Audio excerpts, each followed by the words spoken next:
Bonjour à tous et bienvenue dans Objectif Culture. J'espère que vous avez passé une agréable semaine. Pour terminer cette semaine, justement, je vous propose quelque chose d'assez ludique. Nous allons vous proposer de hurler. Oui, vous avez bien entendu, hurler à la vie. C'est exactement ça qu'on vous propose avec mon invité aujourd'hui. Un super projet, c'est un speed shooting. On vous en dit plus avec Christophe Kep. Mon invité, bonjour. Bonjour Anne. Comment ça va ? Écoutez, ça va très bien. Alors, on ne va pas hurler tout de suite ensemble, Non, mais on c'est va vrai. parler de ce joli projet. Vous êtes photographe. Oui. Vous êtes sur Aix-en-Provence, photographe portraitiste. C'est bien ça ? Absolument. Photographe portraitiste et globetrotter. Et globetrotter. Un peu moins globetrotter en ce moment ? Depuis un an, c'est un peu compliqué, il est vrai, mais je pense que dans le premier avion, vous trouverez un photographe portraitiste. Ça sera vous. Oui. Alors, en attendant, vous avez une super idée. C'est un projet et donc ça s'appelle effectivement Hurle à la vie. On va pouvoir venir devant votre objectif à Aix-en-Provence pour venir comme ça crier, hurler et vous allez appuyer sur l'appareil photo. Racontez-nous comment est née cette idée déjà ? Écoutez, tout est parti d'un constat, d'un message envoyé par une amie sur les réseaux sociaux qui me disait « mais j'en ai ras-le-bol d'avoir tout le monde qui me dit mais il y a un confinement arrive, mais profites-en, fais du yoga, fais de la méditation, prends du recul ». Là, on parle bien du deuxième confinement qui pointait le bout de son nez, c'est ça ? Le troisième. Le troisième. On était fin janvier. Déjà au troisième. C'était le 23 janvier, un samedi, je regarde, j'étais sur les réseaux sociaux, je vois ce message et ça fait tilt en moi. Je me dis ce ras-le-bol-là, ce cri que je percevais de cet ami, je l'ai ressenti aussi en moi et j'ai ressenti que c'était un besoin collectif. Et je me suis dit, il faut faire quelque chose. Je suis photographe. Oui. Je fais venir des gens à mon studio régulièrement. Ces gens hurlent de joie et expriment leurs émotions. Et j'avais vraiment envie de les laisser exprimer cette émotion relative à cette période très complexe, cette année écoulée. Et je voulais qu'ils puissent lâcher quelque chose, sortir quelque chose. Le cri paraissait évident. Ouais. Et donc très vite, en quelques heures, j'ai lancé cet appel sur les réseaux sociaux en disant voilà. C'était votre façon un petit peu de sonder le public, un petit peu, voir s'il allait être au rendez-vous ou pas ? Absolument. Et savoir ce qu'il pensait, parce que tout le monde réagit différemment à cette crise sanitaire, on est d'accord ? Absolument. Il y a ceux qui en ont ras-le-bol, comme vous dites, il y en a qui vivent avec, il y en a, c'est à l'intérieur, c'est... Voilà. Absolument, absolument. Et je voulais vraiment donner l'occasion à toutes ces personnes de pouvoir venir exprimer ces émotions. Et je sentais qu'il y avait quelque chose. Je n'avais aucune idée de la réception. Est-ce que l'accueil serait chaleureux ? Est-ce que j'aurais autant de critiques que de gens me disant « ouais, super, on veut venir ». Et ça a été impressionnant. Et c'était impressionnant parce que de suite, il y a eu des partages, il y a eu des commentaires positifs. Oui, on veut. Et donc en une semaine, ça s'est monté. Donc j'avais prévu 2 jours et demi, pardon. Alors évidemment, quand on veut accueillir du public, c'est compliqué parce que on est en période Covid, quoi qu'il en soit. Donc on ne peut pas faire n'importe quoi non plus. Donc il fallait mettre en place un système permettant aux gens de se croiser le minimum, ne pas avoir d'attroupement devant le studio, et donc leur permettre de venir et de pouvoir pousser ce cri en toute sécurité.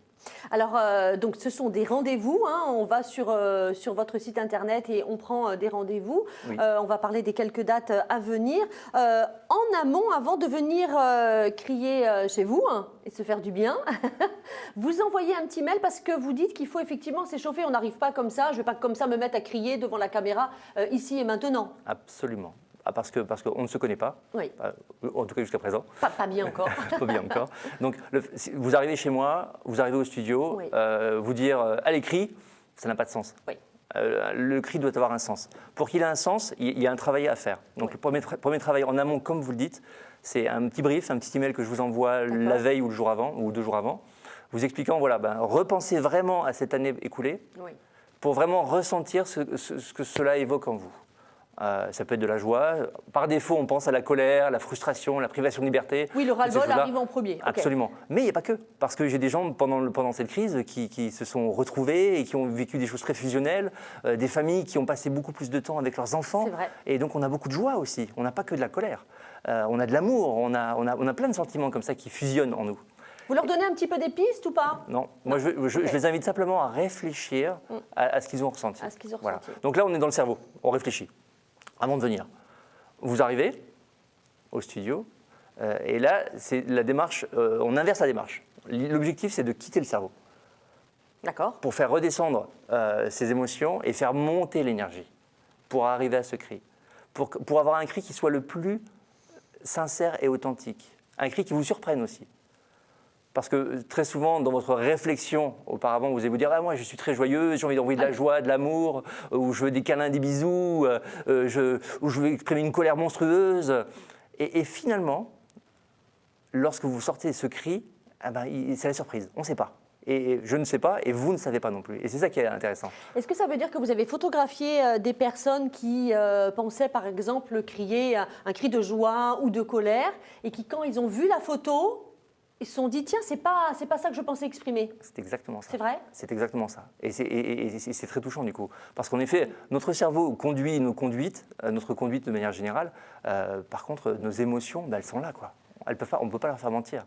Et quand on arrive libéré, quand on ne joue pas, quoi. Tout à l'heure, on s'est amusé à faire un petit cri, et je vous ai dit, ça c'est un cri pour de faux, Oui, on joue là. Un cri de guerre, voilà. Exactement. Voilà, c'était pas ça. Mais lorsque vous êtes vraiment dans ce mode où vous faites descendre vos émotions et vous laissez sortir l'énergie, là c'est la surprise. Et en effet, parfois, on a des choses totalement différentes de ce qu'on imaginait.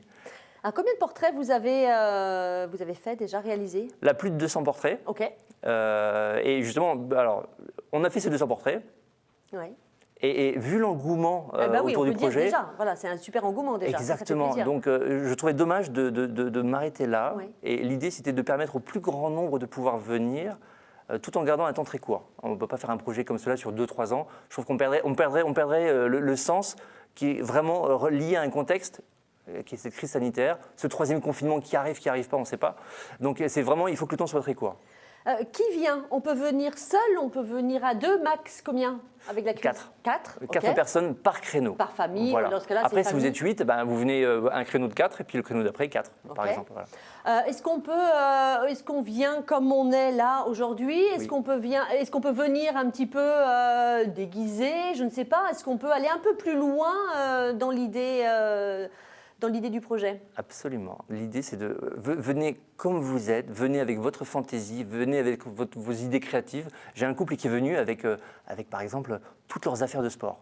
Donc, c'est un couple de sportifs frustrés de ne pas pouvoir aller au ski, à la mer comme D'accord. ils le Donc souhaitent. effectivement, là, ils ont également profité pour exprimer ce qui leur manquait. Exactement. Donc en 5 minutes, ils sont arrivés dans le studio Ouais. donc ils se sont déshabillés, ils étaient quasi nus et avec tous leurs accessoires, chaussures de ski, planches de surf, et ils ont poussé un cri, et tous les deux, un cri énorme de « on a envie de faire du sport ». Ils se voyaient sur les pistes, ils se sont peut-être imaginés en haut des pistes et voilà, ça a été la chose la plus folle que vous avez pour l'instant sur ces 200 portraits que vous avez photographiés. Non, en fait j'ai tellement d'histoires différentes. J'ai un couple de comédiens qui sont venus, ils m'ont fait un cri incroyable qui vraiment venait de là.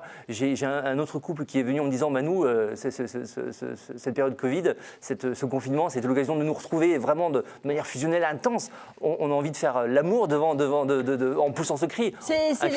Alors voilà, là on voit quelqu'un qui fait de la musique, c'est eux peut-être, ils avaient envie de faire l'amour, ils s'aiment et ils avaient envie de le prouver?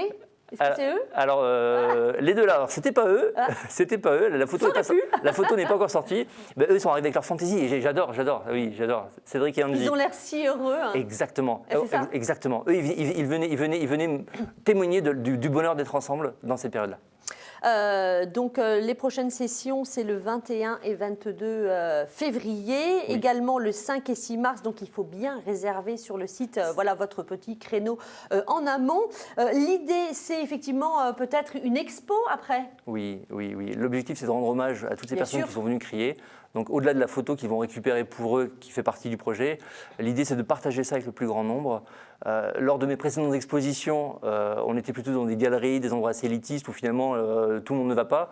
Là, l'idée, c'est vraiment d'avoir quelque chose d'ouvert au plus grand nombre, donc qui va permettre aux gens de se retrouver et même pour les non-hurleurs à ce jour, de pouvoir se confronter finalement à un besoin qui est peut-être en eux et leur donner envie de hurler à leur tour. Vous l'imaginez où cette expo? Dans un endroit du coup clos, ouvert?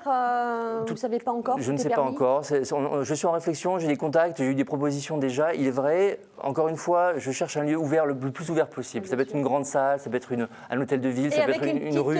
une petite salle où on pourrait continuer l'aventure et encore crier peut-être, non? C'est une excellente idée. En effet, Oui, parce que ça va peut-être donner envie aux gens. Oui, Et pourquoi puis pas un photomaton installé dans un Exactement. coin avec un peu de musique Voilà. qui vous remettrait dans l'ambiance et qui vous permettrait de lâcher ce cri. Est-ce que cette expo, elle pourrait être également un peu sonore et comment on pourrait l'imaginer, hein? Parce que ça pourrait être sympa d'avoir le cri des gens, mais il ne faut pas que ça soit non plus peut-être entêtant. Mais... C'est un très bon point. En fait, tout le projet est suivi avec une musique qui est un peu une musique qui est comme une sorte de mantra qui tourne. Donc cette musique-là, on la retrouvera sur l'exposition. Et en effet, de temps en temps, pourquoi pas avoir un de ces cris qui arriverait.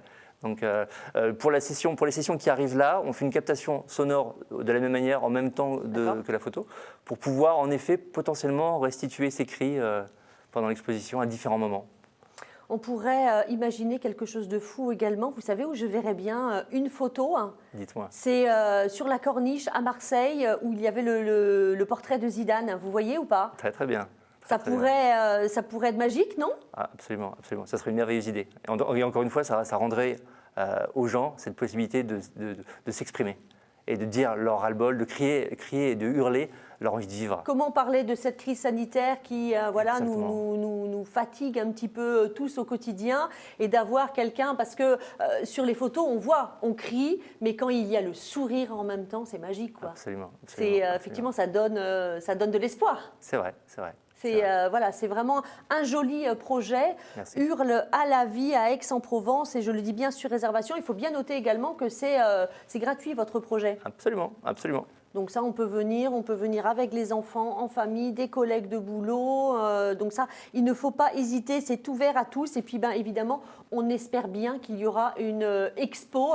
Il y aura une exposition. Il y aura une exposition de toute façon. Dès qu'on peut, on fait une expo. Toute cette énergie ne peut pas rester dans une boîte quelque part. Il faut qu'elle soit visible par tous. On a déjà 200 portraits, on en attend minimum 500. Ah oui, oui. Minimum, et je pense qu'il y en aura beaucoup plus. Écoutez, en tout cas, bravo pour cette belle idée. C'était notre coup de cœur de la semaine. Merci beaucoup d'être venu sur le plateau d'Objectif Culture. Merci Anne de m'avoir reçu.